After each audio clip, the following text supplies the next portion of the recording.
Tokolas tokovavy manatra ny araba amin'ny takarivan'ny asabotsy mahafinaritra ity anasanana ihany koa ny anaraka hatramin'ny farany fampalalam-baovao eto fahitalavitra ma TV nanatanteraka atrikasa nandritra ny roa andro ny fikambanana fiarahamonim-pirenena ao anatin'ny komitin'ny fampihavana-pirenena na ny CRN no ahafantarantsika azy.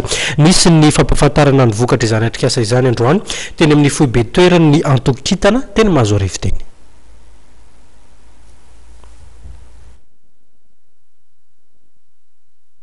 Naritra roa andro ny atrikasa izay notanterahany ireo fikambanana sy fiarahamonim-pirenena eo anivon'ny komitin'ny fampihavana-pirenena na ny CRN toy ny KMFB sy ny DATR.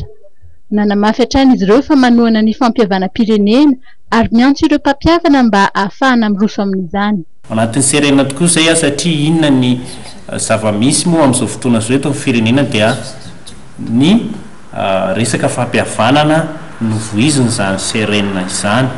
Mahatonga anay nampiantso na natao atrikasa kely izany tao anatin'ny roa andro dia ny fijerinay ny toetra ara-pirenena ao anatin'ny hoe fampihavanana. Amin'izao fotoana izao mandalo olana tokoa ny firenena dia matoa zay zany miantso ny association madinika ohatr'izao dia latsaka katerena ny vahoaka matoa miantso ny atao hoe fampihavanana.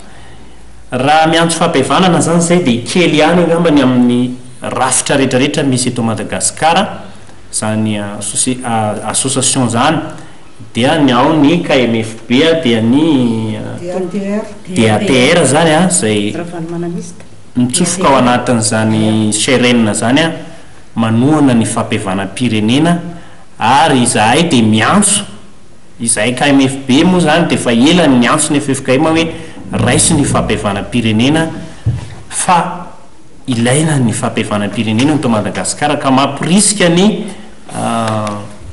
FFKM na mampirisika ihany koa ny zay mety mahasahana an'izay fampihavanana izay mba hiroso any amin'ny tena fampihavanana koa. Misy ihany koa ny fanamariana samihafa izay noentin'izy ireo.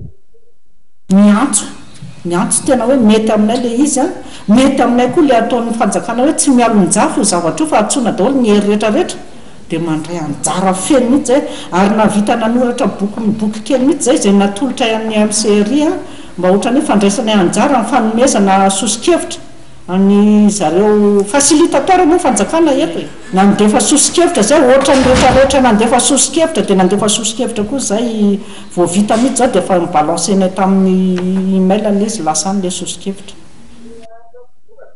Ny vokatry ny atrikasa izay notanterahana teo moa dia atolotra ho an'ireo tompon'andraikitra isan-tsokajy ny tokony ahazo izany.